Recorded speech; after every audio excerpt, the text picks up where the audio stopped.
So hello students, इससे पहले का पार्ट हम लोग ऑलरेडी कवर कर चुके हैं।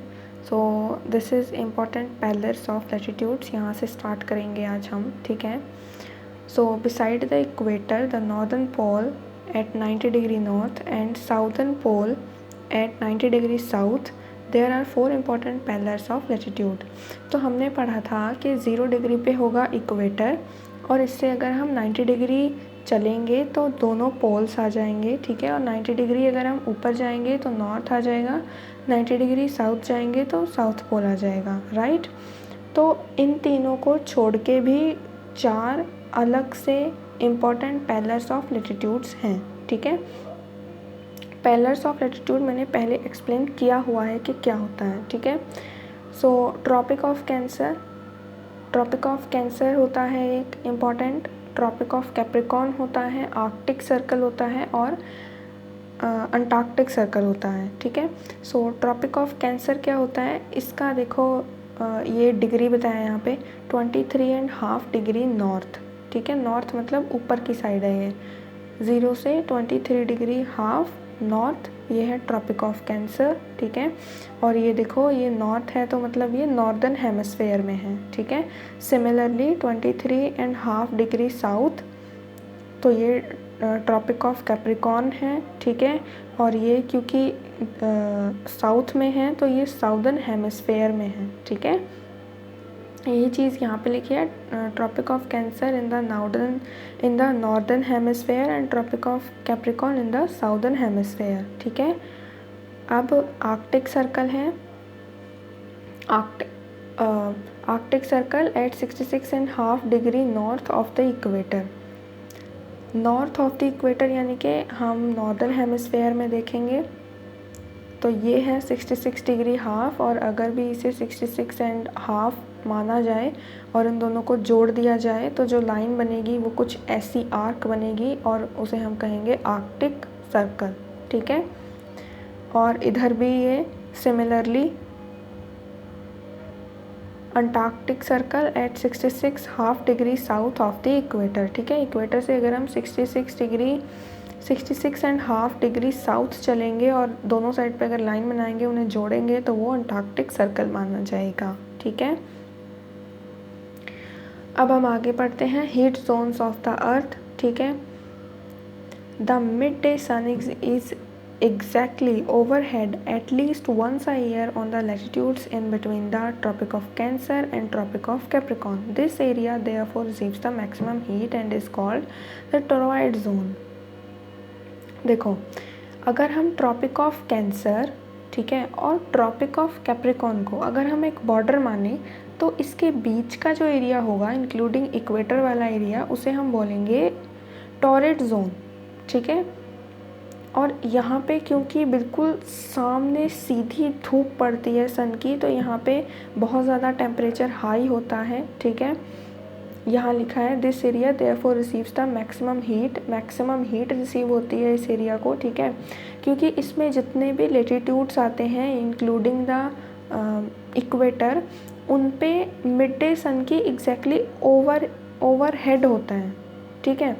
सन का तो मतलब बिल्कुल सीधी धूप पड़ती है, एक साल में एटलीस्ट एक बार हर लैटिट्यूड पे ऐसी सीधी धूप पड़ती है, ट्रॉपिक ऑफ कैंसर से लेके ट्रॉपिक ऑफ कैप्रिकॉर्न तक। ठीक है।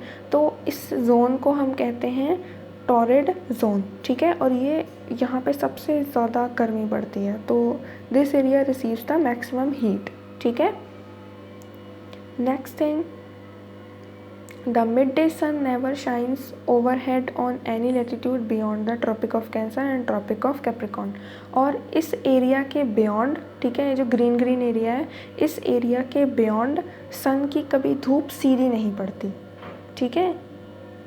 The angles of the sun rays goes on decreasing towards the pole. और सिर्फ इतना ही नहीं, जैसे जैसे एंगल्स चलते हैं पोल्स की तरफ, जैसे इक्वेटर से नॉर्थ पोल की तरफ या इक्वेटर से साउथ पोल की तरफ, वैसे वैसे सन रेज जो है वो डिक्रीज़ होती जाती है हीट।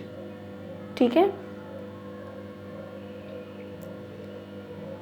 ये है as such the areas bounded by the Tropic of Cancer and the area is bounded by Tropic of Cancer and the Arctic Circle in the northern hemisphere, and the Tropic of Capricorn and Antarctic Circle in the southern hemisphere have moderate temperature. These are therefore called temperate zones. अब अगर हम northern hemisphere की बात करें और अगर हम tropic of cancer को और आर्कटिक सर्कल को एक बाउंड्री मान लें, तो इसके जो बीच वाला जोन होगा या जो बीच वाला एरिया होगा उसे हम कहेंगे टेम्परेट जोन, ठीक है। और क्योंकि ये नॉर्दर्न हेमिस्फेयर में है तो ये होगा नॉर्दर्न या नॉर्थ टेम्परेट जोन, ठीक है। और सिमिलरली इधर भी अगर हम ट्रॉपिक ऑफ कैंसर और अंटार्कटिक सर्कल को बाउंड्री मान लें तो बीच में होगा टेम्परेट जोन, ये जो ऑरेंज सा दिख रहा है, ठीक है। और क्योंकि ये साउदर्न हेमिस्फेयर में है तो ये होगा साउथ टेम्परेट जोन, ठीक है। और इस एरिया में, दोनों ही इन एरिया में जितने ऑरेंज एरिया हैं इनमें मॉडरेट टेम्परेचर होता है, ठीक है। मतलब ना बहुत ज़्यादा होता है ना बहुत ज़्यादा कम होता है, ठीक है। ये ग्रीन जोन से कम होता है और ये जो फ्रिज्ड जोन है इससे ज़्यादा होता है, ठीक है। फ्रिज्ड जोन क्या है वो हम अभी यहाँ पढ़ेंगे।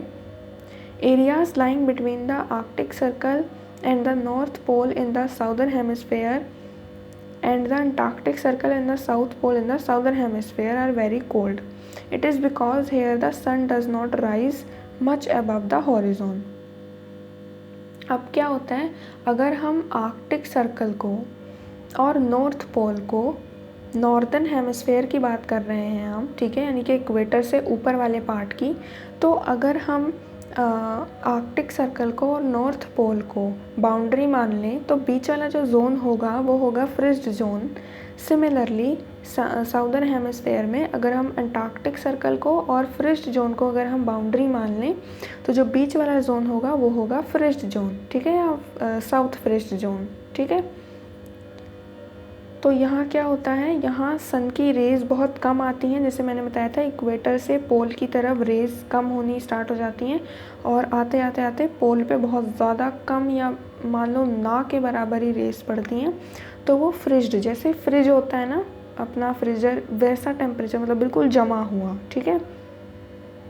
यहाँ पे इसलिए बहुत ज़्यादा लेस हीट होती है, इसलिए हम इन्हें फ्रिज्ड जोन कहते हैं और ये बहुत ज़्यादा कोल्ड होते हैं, ठीक है। यही बात यहाँ पे लिखी गई है, ओके। और तुम याद कैसे कर सकते हो कि ट्रॉपिक ऑफ कैप्रिकॉर्न नीचे होता है और ट्रॉपिक ऑफ कैंसर ऊपर होता है, तो कैप्रिकॉर्न की स्पेलिंग बड़ी है और अंटार्कटिक की भी स्पेलिंग बड़ी है और आर्कटिक की और कैंसर की स्पेलिंग छोटी है। तो आर्कटिक और कैंसर ऊपर आएंगे, ठीक है, और कैप्रिकॉर्न और अंटार्कटिक नीचे आएंगे, ठीक है। और नीचे वाला जो हेमिस्फेयर होता है उसे वो होता है साउदर्न हेमिस्फेयर, ऊपर वाला हेमिस्फेयर जो होता है वो होता है नॉर्दर्न हेमिस्फेयर। और ये हेमिस्फेयर बिल्कुल इक्वली डिवाइडेड हुए होते हैं, किससे, with the help of equator, ठीक है। सो आई थिंक इतनी बात क्लियर हो चुकी है। यहाँ पे टॉर्च का एग्जांपल लिया है, जब हम टॉर्च को किसी चीज़ पे सीधा डाल रहे हैं तो उस पर बहुत ज़्यादा ब्राइट सी लाइट आ रही है और वो कवर कर रही है एक स्मॉलर एरिया। ये अप्लाई होता है यहाँ टॉरेट जोन के लिए। देखो टॉरेट जोन छोटी सी जगह है एज़ कम्पेयर टू दूसरे जोन्स, ठीक है, या कह लो कि टेम्परेट जोन, बट यहाँ पे बिल्कुल ब्राइट रेज पड़ती हैं सन की, ठीक है। तो ये समझाने की बात की गई है। और एक और बात, torch light falling on a slanted surface is less bright but covers a bigger area. और जब हम टॉर्च को थोड़ा स्लांट कर रहे हैं, ठीक है, तो यहाँ देखो जब हम टॉर्च को थोड़ा स्लांट कर रहे हैं तो उसकी रेज़ एक रेंज में जा रही हैं, मतलब स्टार्टिंग में ज़्यादा है फिर कम होती जा रही है, कम होती जा रही है, ठीक है। तो सेम यही चीज़ है कि यहाँ पे टॉरॉइड जोन में या कह लो टॉरेट जोन में ज़्यादा है रेंज ऑफ हीट, ठीक है। और जैसे जैसे हम ऊपर बढ़ते जा रहे हैं फ्रिज जोन की तरफ तो रेस कम होती जा रही है, तो हीट भी कम पहुंच रही है वहाँ तक, ठीक है। I think it's clear. Thank you so much for watching. Keep studying, be safe, stay at home, okay, thank you. And if you still have any doubt you can ask, okay, or comment down below.